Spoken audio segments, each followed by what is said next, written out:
ॐ अज्ञानतिमिरान्धस्य ज्ञानाञ्जनशलाकया चक्षुरुन्मिलितं येन तस्मै श्रीगुरुवे नमः।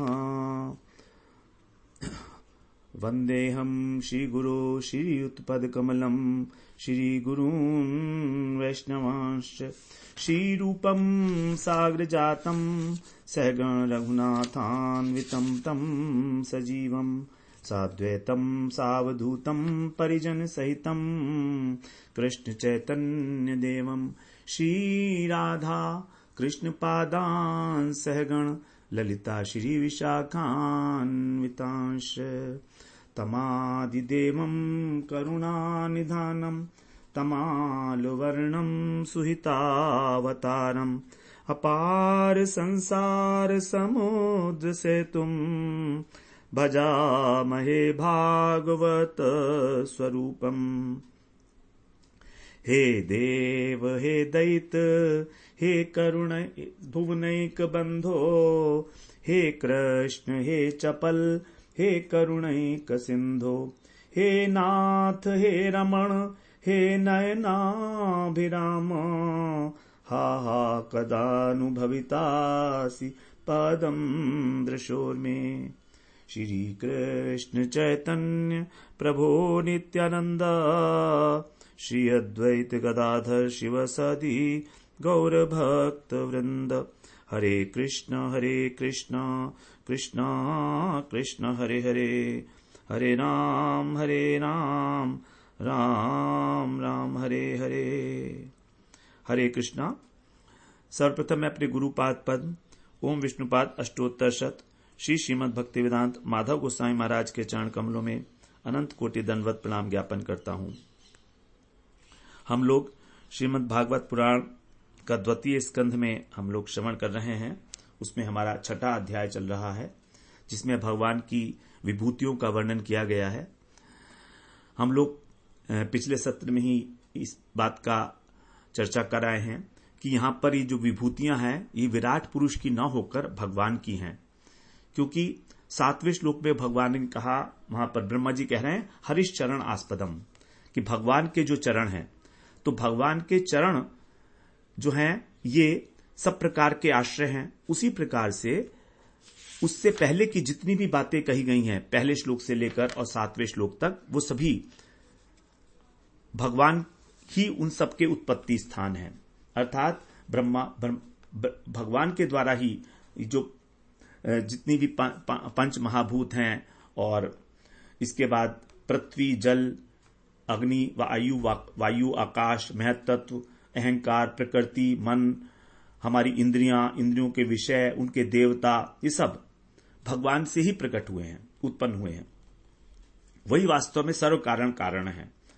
और विराट पुरुष जो हैं वो उनके अंगों में सब कल्पित किया गया है। पूरा ब्रह्मांड ये केवल एक कल्पना है। तो जगत के अंदर जो वस्तुएं हैं वे विराट पुरुष के अंग में कल्पित की गई हैं, लेकिन ये जो वस्तुएं हैं उनका उद्भव स्थान विराट पुरुष नहीं है। उद्भव स्थान जो है, उत्पत्ति स्थान जो है, वे एकमात्र भगवान है, जिसको कहा गया हरि। अब जितनी भी व्यष्टि और समष्टि समूह जो भी है, ये सब भगवान इसके उत्पत्ति स्थान है। और भगवान से उत्पन्न जो सभी वस्तुएं हैं, इनको विराट पुरुष के अंग के रूप में, प्रत्यंग के रूप में कल्पना की गई है। विराट पुरुष किसी का उत्पत्ति स्थान नहीं है। बार बार हम लोग इस बात को कर रहे हैं जिससे हमारे मन में बैठ जाए। अब यहां पर यदि कोई कहे कि संसार की जो वस्तुएं हैं वो तो सब जड़ हैं, तो भगवान जबकि चिन्मय तत्व हैं, अप्राकृत हैं, तो अप्राकृत भगवान से और प्राकृत पदार्थों की उत्पत्ति कैसे होगी? तो इस बात का तो पहले भी उत्तर दिया जा चुका है कि भगवान अकेले तो है नहीं, भगवान और भगवान की शक्ति और दोनों अभिन्न ही हैं। भगवान की दो शक्तियां हैं, अंतरंगा और बहिरंगा। तीसरी शक्ति भी है तटस्था शक्ति, जो जीव शक्ति है। तो भगवान की जो बहिरंगा प्रकृति है, जो बहिरंगा शक्ति है, वही सारे जगत को उत्पन्न करती है।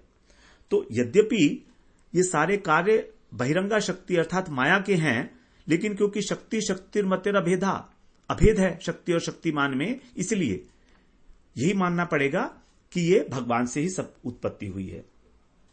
जितना भी माइक ब्रह्मांड है ये सभी अनंत कोटि ब्रह्मांड है, एक नहीं है, अनंत कोटि ब्रह्मांड, जैसे हमारा 14 भुवन का ब्रह्मांड है ऐसे ही। तो ये सब भगवान की एक पाद विभूति है और इसी की जो विभूतियां हैं उनको विराट पुरुष के अंदर कल्पित किया गया है, आरोपित किया गया है। तो ये सारा ब्रह्मांड माया का कार्य होते हुए भी उसका जो मूल कारण है वो भगवान है और मुख्य उपादान कारण भी भगवान और मुख्य निमित्त कारण भी भगवान, जबकि माया उसका गौण उपादान और गौण निमित्त कारण है। गौण और निमित्त कारण उपादान कारण हम लोग पहले श्रवण कराए हैं। अब यहां पर यह बताया गया कि किस प्रकार से जो भगवान कृष्ण हैं उन्होंने जीवों के जो अलग अलग प्रकार के अंग जिनकी उत्पत्ति हुई वो उन सभी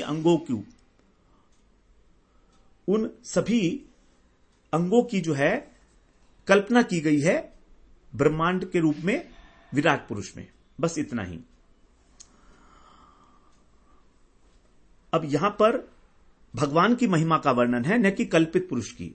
कल्पित है विराट पुरुष, क्योंकि देखिए यहां पर जो 12वें श्लोक में कहा गया धर्मस्य मम तुभ्यम च कुमाराणाम भवस्य च, कि जो धर्म का आश्रय है, मम माने मैं हूं, मेरा जो चित्त है, परस्यात्मा का मतलब है चित्त।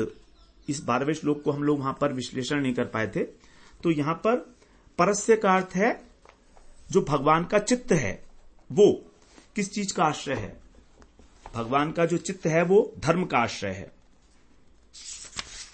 12वें श्लोक में कहा है कि अहम का मतलब है मैं ब्रह्मा, तुम नारद और रुद्र और तुम्हारे भाई सनकादिक देवता इत्यादि, ये सबके सब जितने भी हैं, ये सारी चीजें, इन सब का जो आश्रय है वो कौन है? वो मैं हूं इनका। परस्य च अंतःकरण, सत्वस्य का मतलब है समष्टि अंतःकरण और परायण का मतलब परमाश्रय है। परस्य का मतलब है भगवान का, आत्मा माने चित्त, भगवान का जो हृदय है वो, धर्म का। इस प्रकार से मम का मतलब है, या ब्रह्मा जी अपने लिए कह रहे हैं मेरा, तो धर्म का जो आश्रय है वो भगवान का जो चित्त है वो, मम का अर्थ भगवान नहीं है यहां पर, मम का अर्थ मेरा, ब्रह्मा जी कह रहे हैं ना। तो भगवान का जो चित्त है वो धर्म का, मेरा और तुम्हारा, तुभ्य माने तुम्हारा, और सनक सनातन इत्यादि का, इन सब का, रुद्र का, विज्ञान का मतलब बुद्धि का, और सत्वस्य माने समष्टि अंतःकरण, इसका परायणम माने आश्रय है। इसकी चर्चा हम लोग नहीं कर पाए थे वहां पर। तो इस प्रकार से हमें यह बात समझनी चाहिए कि भगवान की जब इच्छा हुई सृष्टि करने की, एको अम्बहु श्याम, महाप्रलय के बाद जब उनकी सृष्टि हुई कारणोदकशाही विष्णु के रूप में, तो उनसे सभी प्रकार की ये चीजें उत्पन्न हुई। ब्रह्मा, नारद, सनकादिक ऋषि, सभी जीवों की बुद्धि, उनके धर्म और शिव इत्यादि जो गुणावतार हैं, ये सब। फिर जब सृष्टि हो जाती है तो इनको बाहर करते हैं, और जब संहार करना होता है तो ये सब उनके अंतःकरण में रहते हैं, चित्त में रहते हैं। इसीलिए ब्रह्मा जी ने कहा कि हम सब जितने भी हैं वो कारुणोदकशाही महाविष्णु के अंतःकरण के आश्रित हैं, और कारुणोदकशाही विष्णु जो हैं स्वयं भगवान कृष्ण के पुरुषावतार हैं, आद्यावतार हैं, इसलिए वे भी सच्चिदानंद स्वरूप हैं, अभिन्न है भगवान से, और वे ही वास्तव में सारे जगत के रूप में प्रकाशित होते हैं। तो यहां पर जो सारे जगत के रूप में प्रकाशित हो रहे हैं वो है महाविष्णु अथवा कारुणोदकशाही विष्णु, जो भगवान के पुरुषावतार हैं। भगवान का 3 पुरुषावतार हम लोग श्रवण किए, कारुणोदकशाही विष्णु, गर्भोदकशाही विष्णु और क्षीरोदकशाही विष्णु। अब यहां पर 16वें श्लोक में कहा वितस्तिम अधितिष्ठति, तो यहां पर इसको यह कहा जाता है कि ये केवल 10 अंगुल में विराजमान है, जबकि वास्तव में तो भगवान जो है असीम है, व्यापक तत्व हैं। तो यहां पर जो अधितिष्ठति, अधि का शब्द जो है, अधि का अर्थ अति कहा गया है। अधि का मतलब है यहां पर अति, तो इसका मतलब यह हुआ जो पुरुष सूक्त है उसमें कहा गया है अधि का अर्थ अति होता है। तो यहां पर यदि हम अति शब्द लेते हैं तो अधि का मतलब हो गया अधिक, अति माने होता है अधिक। तो विश्व को व्याप्त करके तो विद्यमान है ही भगवान, लेकिन उससे अधिक स्थान में भी, अर्थात उसके बाहर भी उनकी व्याप्ति है, ऐसा समझना चाहिए। अधि तिष्ठति। तो वेदांत शास्त्र में ऐसा मान्यता है कि पृथ्वी, जल, अग्नि, वायु, आकाश, अहंकार, महत्तत्व और मूल प्रकृति, ये सब अपने से पहले तत्व से 10 गुना अधिक हैं। जैसे पृथ्वी से 10 गुना अधिक जल है, फिर 10 गुनी अधिक अग्नि है, 10 गुनी अधिक वायु है, 10 गुनी अधिक आकाश है, फिर अहंकार, महत्तत्व और मूल प्रकृति। तो इस प्रकार से यहां पर कहा गया वितस्तिम, 10 अंगुल न्याय है ये। तो 10 अंगुल परिणाम को साधारण अर्थ में नहीं लेना है हमको, बल्कि जो दशांगुल न्याय है उसके अनुसार लेना है। तो जितनी भी ये पृथ्वी, जल इत्यादि सारा प्रपंच है, प्राकृत ब्रह्मांड है, ये कृष्ण के एक पाद विभूति है। इस प्रकार से यहां पर भगवान की महिमा का प्रतिपादन किया गया है ब्रह्मा जी के द्वारा। अब आगे 17वें श्लोक में हम लोग प्रवेश करते हैं। देखिए, कई भगवत गीत, उसमें भागवत में 16वें श्लोक तक ही कहा गया है और कई जगह पर 15वें श्लोक तक, और हम लोग 16वें श्लोक। तो क्योंकि बीच में एक श्लोक जो है वो एक लाइन का था, इसलिए कई बार उसको 3 लाइन का लिया गया उससे पहला वाला श्लोक, तो नंबरिंग सिस्टम थोड़ा बदल जाता है। तो आप देखेंगे कुछ भागवत के अंदर जो है उसको अभी हम जो आरंभ करने जा रहे हैं 17वां कहा गया है और कहीं पर 16वां कहा गया है। लेकिन इसमें किसी प्रकार का कोई संशय ना रखें, सभी श्लोक हम लोग कवर करते हुए ही चल रहे हैं, क्योंकि जब एक लाइन का एक श्लोक होता है तो उसको जोड़ भी दिया जाता है पहले वाले श्लोक के साथ, तो इस प्रकार से अंतर हो जाता है थोड़ा। 17वें श्लोक में कह रहे हैं, स्वधीष्ण्यम प्रतपन प्राणो बहिष्य प्रतपत्यसौ एवं विराजम प्रतपंस्तपन्त्यंतर बहिर्पुमान। प्रतपन पुमान अंत है, प्रतपन फिर प्लस तपति और फिर अंतर बहिर, अंतर बहि, यहां पर संधि है। स्व असौ माने यह जो प्राण है, प्राण का मतलब है यहां पर सूर्य। तो जिस प्रकार से सूर्य स्वधीष्ण्यम अपने मंडल के अंदर प्रतपन प्रकाशित होता है और बहिश्च और बाहर भी प्रतपति प्रकाश फैलाता है। देखिए, सूर्य का प्रकाश अपने मंडल में भी है और उससे बाहर भी है। तो उसी प्रकार से यह जो सूर्य है जैसे अपने मंडल में प्रकाश फैलाता है और बाहर भी प्रकाश को फैलाता है, उसी प्रकार से विराजम प्रतपन पुमान, जो परम पुरुष हैं वे भी अपनी देह को, विराजम का मतलब देह को प्रकाशित करते हुए, जो भगवान हैं वो भी अपनी देह को प्रकाशित करते हुए और ब्रह्मांड के भीतर और बाहर दोनों स्थानों को प्रकाशित करते हैं।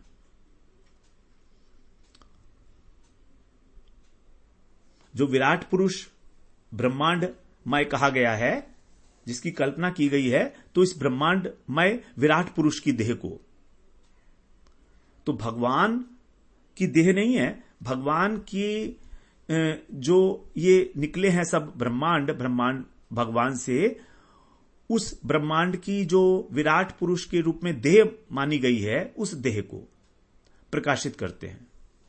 तो ब्रह्मांड को भी और ब्रह्मांड के बाहर भी। तो भगवान का जो प्रकाश है ये केवल इस ब्रह्मांड में नहीं है, बल्कि जो चित्त जगत है वहां पर भी ब्रह्मांड भगवान का ही प्रकाश है। 2 ही जगत हैं, एक जड़ जगत और एक चित्त जगत। तो चित्त जगत में भी वही है और बीच में एक जीव जगत भी है जिसको तटस्थ शक्ति कहा जाती है, जो जीवात्मा का रूप है। तो इस प्रकार से उनको प्रकाशित करता है वो। सूर्य का यहां पर उदाहरण दिया गया। आगे कह रहे हैं सो अमृत्यस्याभयस्येषो मर्त्यमन्नम यदत्यगात महिमैष ततो ब्रह्मन् पुरुषस्य दुरत्ययः। हे ब्रह्मन, हे नारद जी, सौ माने वे जो भगवान हैं, अमृतस्य अमृत का, अभयस्य माने अभय का अर्थात मोक्ष का, ईश माने स्वामी हैं। भगवान अमृत के और अभय माने मोक्ष के स्वामी हैं। मर्त्यम अन्नम, और मनुष्य के द्वारा जो मरण धर्मी है, मर्त्य माने मरण धर्मी जो मनुष्य है, ये अन्नम माने इसके संकल्प से, भगवान जो मरण धर्मा मनुष्य है उसके संकल्प से अर्थात उसके कर्म इत्यादि से अत्यंत अत्यगात माने अतिक्रमण यानी परे हैं। ततः पुरुषस्य एष, इसलिए उस पुरुष की महिमा दुरत्यय, उस महिमा का पार नहीं पाया जा सकता। तो भगवान जो अनित्य कर्म फल भोग हैं, मर्त्यन्नम का मतलब है जो मनुष्य के द्वारा कर्म किए जाते हैं, मरण धर्मा व्यक्ति के द्वारा जो कर्म किए जाते हैं विषय सुख, उनसे बहुत परे हैं, अत्यगात, क्योंकि वो अमृत के और अभय के भी स्वामी हैं। तो यही बात भगवान ने 14वें अध्याय में भी कही थी गीता में कि मैं किस किस चीज का आश्रय हूं। 28वें श्लोक में कहा है ब्रह्मणो ही प्रतिष्ठाहम अमृतस्य अव्ययस्य च शाश्वतस्य च धर्मस्य सुखस्य एकांतिकस्य च। मैं उस अविनाशी पर ब्रह्म का, ब्रह्म का और अमृत का और नित्य धर्म का और अखंड रस अखंड आनंद का एकांतिक सुख का भी मैं आश्रय हूं। तो जो अविनाशी मोक्ष है, तो यहां पर भी उसी कहा गया अमृत और अव्यय। अव्यय का मतलब है अविनाशी मोक्ष जो अमृतमय है। तो अमृत का और मोक्ष का भी भगवान स्वामी हैं। और मनुष्य के द्वारा जो क्रियाएं की जाती हैं विषय भोग के लिए, उसको कहा गया अन्नम, मर्त्यम अन्नम यत अत्यगात माने अतिक्रमण किए हुए हैं, इसलिए उनका पार नहीं पाया जा सकता भगवान की महिमा का। 18वें श्लोक में कह रहे हैं, 19वें श्लोक में कह रहे हैं पादेषु सर्वभूतानि पुंस स्थिति पदो विदु अमृतम क्षेममभयम त्रिमूर्धनोधिधाई मूर्धसु। पुंस माने जो भगवान हैं वे, पादेशु माने एक पाद में, सर्वभूतानि यानी जो भूभुव इत्यादि जो लोक हैं उनके समस्त प्राणियों का, स्थिति का, स्थान, पद माने स्थान है, विदु माने जाना जाता है। भगवान के एक पाद में ही, एक पाद विभूति ही है भगवान की, ये जितनी भी है इस पूरे जगत की, ब्रह्मांड की। मूर्धसु, ये पादेशु का मतलब है एक पाद मतलब चरण में, भगवान के चरण कमल में। भगवान के चरण कमल में ये जो विभूति है, उसके बाद फिर ऊपर का जो लोक है वो मूर्धसु का मतलब महालोक के ऊपर, त्रिमूर्धना यानी 3 लोक और हैं महलोक के ऊपर, जन्म तप और सत्य, उसमें अमृतम अभयम क्षेमम अधाई। जन्म लोक, तपलोक और सत्य लोक में क्रमशः अमृत, अभय और मोक्ष निहित है। तो भगवान के एक पाद में, पादेशु भू भुवः आदि जितने लोक हैं ये सब आ गए स्वर्ग तक। सभी प्राणियों की स्थिति जो है भगवान के चरण में है। और उसके ऊपर जो 3 लोक हैं, मूर्धसु माने ऊपर के, महलोक से ऊपर के, जन तप और सत्य 3 लोक, त्रिमूर्धनः 3 लोक के विषय में कहा। वहां पर अमृत है, अर्थात जन लोक के अंदर अमृत है, तप के अंदर अभय है और सत्य लोक में मोक्ष निहित है, अधाई। तो त्रिपाद विभूति का यहां पर वर्णन कर रहे हैं कि किस प्रकार से उनके चरणारविंद के अंदर ही, भगवान के चरणों में ही सारे लोकों का पालन होता है, स्थिति है। और माइक जगत के ऊपर के जो लोक हैं, अब वहां पर त्रिमूर्धनी के लिए त्रिमूर्धनी को हमें समझना होगा जन, तप और सत्य, ये तो एक विचारधारा है। और दूसरी विचारधारा है कि जो चिन्मय धाम है, जो परव्योम है, वहां पर त्रिलोकी के ऊपर, त्रिमूर्धनी का मतलब है ये तीन लोकी हमारी जो ब्रह्मांड है इसके ऊपर के जो धाम है, चिन्मय धाम है, वहां पर है अमृत, वहां पर सुख, और वहां पर अभय है, और वहां पर कल्याण, वहां पर मोक्ष है। तो वहां पर किसी भी प्रकार का ना तो कोई भय है, तो रोग इत्यादि का, अभय का अभाव है। तो इस प्रकार से समझना चाहिए इसको। यहां पर बताया है कि जहां मरण का अभाव है वहां अमृत, जहां रोग का अभाव है वहां क्षेम, और जहां भगवत अपराध के कारण भय का अभाव है वहां अभय नित्य विराजित है। कहां पर है ये? त्रिगुणमय स्थानों के ऊपरी भाग में, परव्योम में, अर्थात वैकुंठ में। तो यहां पर त्रिमूर्धन का अर्थ जो है जन, तप और सत्य ना लेकर ऐसा कहा गया है।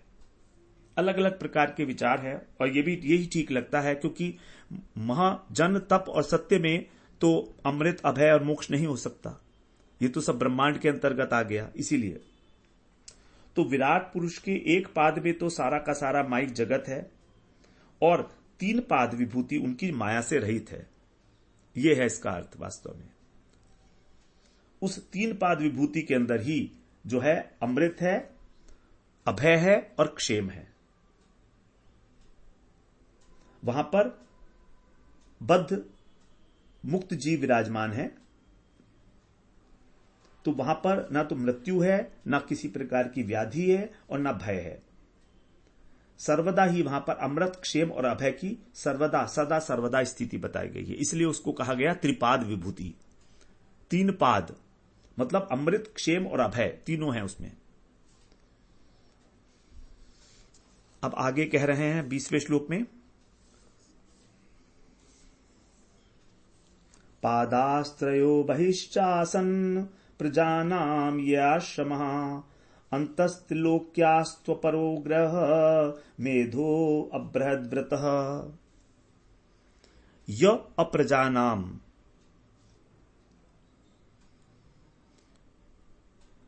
जो अप्रजा, प्रजा का अर्थ होता है संतान, तो जो संतान उत्पादन नहीं करते ऐसे आश्रमा, तीन आश्रम हैं, ब्रह्मचारी, वानप्रस्थ और सन्यास।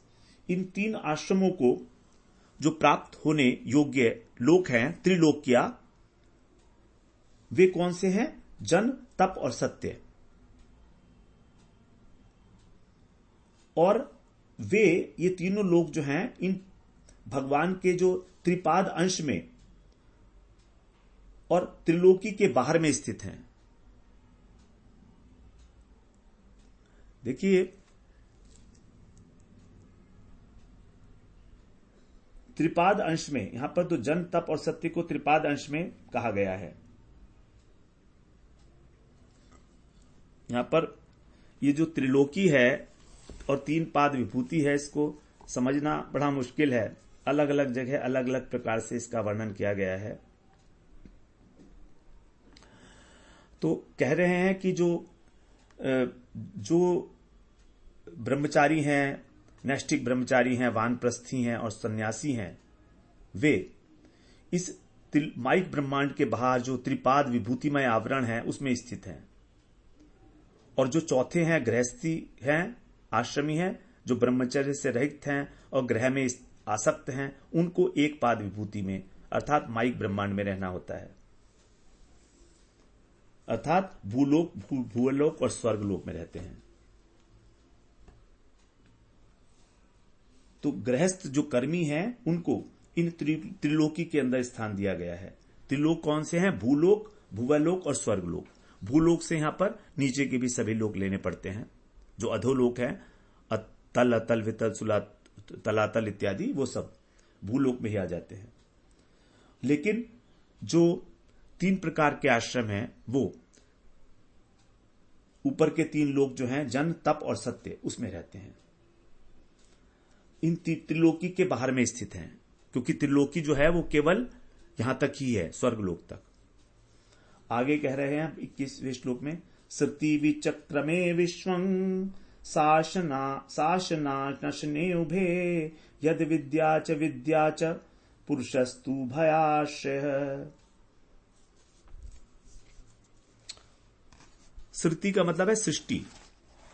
सृष्टि में विश्वंग माने सर्वत्र, उभे माने दो, विचक्र में मार्ग, दो मार्ग हैं। एक तो है स अशना। अशना का मतलब होता है अशना, अशन का मतलब होता है खाना, आहार करना। तो जो सकाम व्यक्ति हैं वे जो भोग को चाहते हैं, और अविद्याचय, और जो अविद्या से ग्रस्त हैं, और दूसरे हैं अनशने जो निष्काम हैं, उनके लिए विद्याचय, उनके लिए परमार्थ विद्या। यत पुरुष, जो परम पुरुष हैं वे तो उभय आश्रय है, दोनों के आश्रय हैं।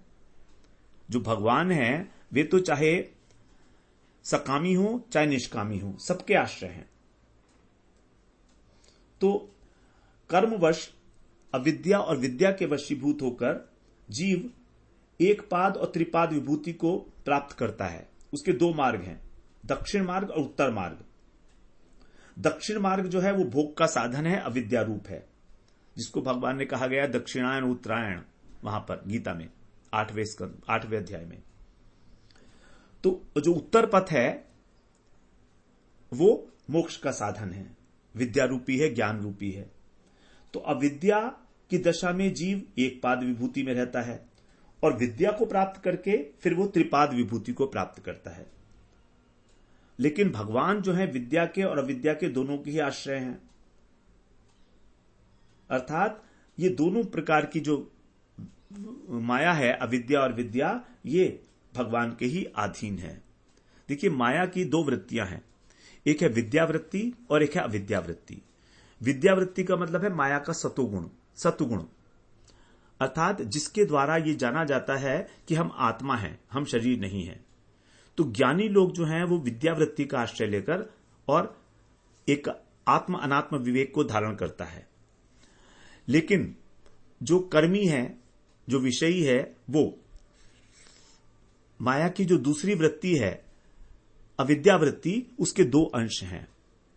पहला अंश है उसका आवरणात्मिका, ये तमोगुणी है, और दूसरा है विक्षेपात्मिका, ये रजोगुणी है।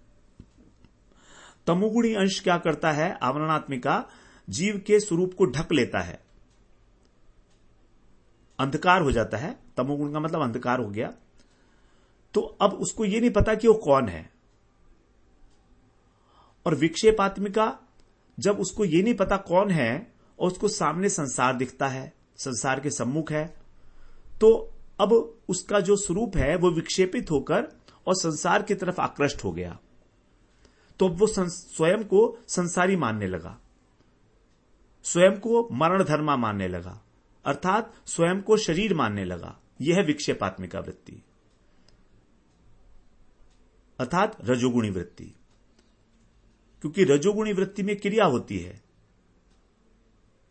जबकि तमोगुणी वृत्ति में क्रिया नहीं है, वो तो आवरण मात्र है, ढक लिया गया स्वरूप को। अब ढक लिया, पता नहीं है, अंधेरा है। अब अंधेरा है तो उसको जो सामने दिखाई दिया संसार, वो बड़ा अच्छा लग रहा है, तो अपने को शरीर मान लिया उसने, जबकि वो है आत्मा। तो जब इन दोनों वृत्तियों से ऊपर उठ जाता है व्यक्ति तत्व ज्ञान प्राप्त करके, तब वो सत्व गुण के अंदर स्थित होता है। सत्वात् संजायते ज्ञानम, तब उसको उस ज्ञान की उपलब्धि होती है जिसके द्वारा वो ये जान पाता है कि वो शरीर नहीं है, वो आत्मा है। तो यहां पर भी अभी पूरा नहीं हुआ। उसने ये तो जान लिया आत्मा है, लेकिन उस आत्मा को क्या करना है ये नहीं पता अभी उसे। तो सत्वगुणी व्यक्ति में आत्मा का अनुभव तो हो गया, ज्ञानी को आत्मा का अनुभव हो गया कि मैं संसार नहीं हूं, मैं जड़ नहीं हूं, लेकिन यह नहीं पता कि करना क्या है। तो यही जब सत्वगुण आगे बढ़कर भजन करते हुए साधु संग में निर्गुण अवस्था को प्राप्त करता है, भजन करता है, तब उसे पता लगता है हां कि भगवान मेरे अंशी हैं और मैं उनका अंश हूं। अब अंश का कर्तव्य है अंशी की सेवा, तभी उसको आनंद मिलेगा, वरना वो दुखी रहेगा। दुखी रहे ना रहे, लेकिन आनंद नहीं मिलेगा। तो तो जब वो निर्गुण अवस्था को प्राप्त करता है तब सत्वगुण का अतिक्रमण हो जाता है और तब भगवान की सेवा की प्राप्ति होती है। तो इस प्रकार से भगवान कह रहे हैं कि जो सकामी व्यक्ति है, निष्कामी व्यक्ति है, उन सभी का आश्रय मैं ही हूं। 2 प्रकार के मार्ग जो बताए गए, दक्षिण और उत्तर। आगे कह रहे हैं 22वें श्लोक में, यस्मादंडम विराजज्ञे भूतेन्द्रिय गुणात्मकः तद्द्रव्यमत्यगाद्विश्वम गोभी सूर्यैवा तपन।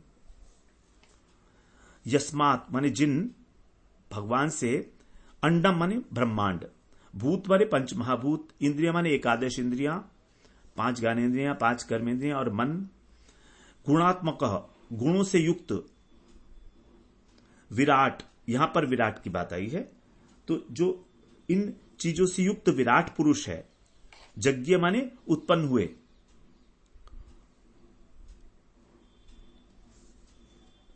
वे तत्द्रव्यम अत्यगात, अत्यगात का मतलब होना अलग हैं, पृथक होना। तो भगवान इन सब से अलग हैं, इस विराट पुरुष से भी, और जितने ये पदार्थ बताए गए, ब्रह्मांड, पंच महाभूत, एकादश इंद्रियां, गुण इत्यादि, इन सब से अलग हैं। और जिनसे इनकी उत्पत्ति हुई है वे है भगवान। यज्ञ माने उत्पन्न होना, तो इन सब की उत्पत्ति भगवान से हुई है। तो विराट पुरुष क्या है? गुणात्मक, यहां पर बिल्कुल स्पष्ट हो गया, गुणात्मक विराट, अर्थात गुण विराटमक जो विराट पुरुष है वो माया के द्वारा ही जो है त्रिगुणात्मक है, क्योंकि केवल एक कल्पना मात्र है। ब्रह्मांड, उसके अवयवों में ब्रह्मांड के अलग अलग लोकों की कल्पना की गई है, इसलिए उसको कहा गया गुणात्मक। बिल्कुल स्पष्ट हो गया यहां पर, तो इस प्रकार का संशय ना रखें। तो ये सभी जो है भगवान से उत्पत्ति हुई है। इव माने समान, कैसे? तपन, सूर्य इवास तपन, जैसे सूर्य अपनी किरणों से विश्व को प्रकाशित करता है। गोभी माने किरण, इंद्रियां भी होता है गोभी का अर्थ, क्योंकि सूर्य की इंद्रियां तो किरणहीन है उसकी। तो आतपन माने प्रकाशित करते हुए भी सूर्य अलग है, विश्व से अलग है सूर्य। यद्यपि सूर्य विश्व को प्रकाशित करता है, उसी प्रकार से भगवान से ही यह सब उत्पत्ति हुई है, लेकिन भगवान इनसे अलग हैं। जैसे सूर्य का प्रकाश सूर्य से उत्पन्न हुआ है और वो प्रकाश इस जगत को प्रकाशित कर रहा है, लेकिन सूर्य उस प्रकाश में जगत से बिल्कुल अलग है। आगे के श्लोक में कह रहे हैं 23वें श्लोक में, यदास्य नाभ्यान्नलीनाहद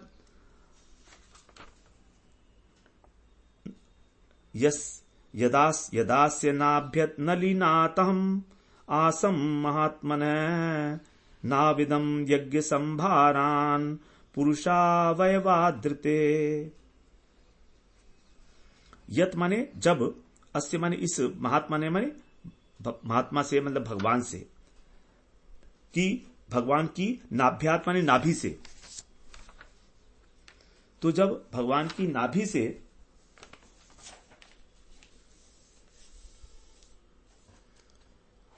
अहम का मतलब मैं, अर्थात ब्रह्मा जी। तो भगवान कह रहे हैं मैं कहां से उत्पन्न हुआ है? भगवान की नाभि से, गर्भोदकशाही विष्णु की नाभि से भगवान उत्पन्न, वो ब्रह्मा जी उत्पन्न हुए हैं। आसम माने उत्पन्न हुआ हूं। तब पुरुष अवयवात, इन पुरुष के अंगों को रीते माने छोड़कर, यज्ञ संभारान न अविदम, यज्ञ की कोई सामग्री नहीं थी, केवल भगवान के अंग ही थे। तो यहां पर गर्भोदकशाही विष्णु की बात हो रही है। देखिए, विराट पुरुष से ब्रह्मा जी की उत्पत्ति नहीं हुई है, ब्रह्मा जी की उत्पत्ति हुई है गर्भोदकशाही विष्णु से, जो कारणोदकशाही विष्णु के विस्तार हैं, जो एक ब्रह्मांड के अंतर्यामी है, एक ब्रह्मांड के इंचार्ज हैं। ऐसा समझिए, अनंत कोटि ब्रह्मांड है, तो अनंत कोटि जो है गर्भोदकशाही विष्णु है। प्रत्येक ब्रह्मांड एक गर्भोदकशाही विष्णु के अंडर में है, और उसमें एक ब्रह्मा होता है जो उनकी नाभि कमल से प्रकट हुए हैं। तो ब्रह्मा जी कह रहे हैं कि मैं वहां से उत्पन्न हुआ हूं, और जब मैं उत्पन्न हुआ तो मैंने देखा कि भगवान के अंगों को छोड़कर और कोई भी सामग्री नहीं है वहां पर कि मैं यज्ञ करूं। आगे कह रहे हैं, तेषु यज्ञस्य पशवः सवनस्पतयः कुशा इदंच देवयजनम् कालश्चोरुगुणान्वितः।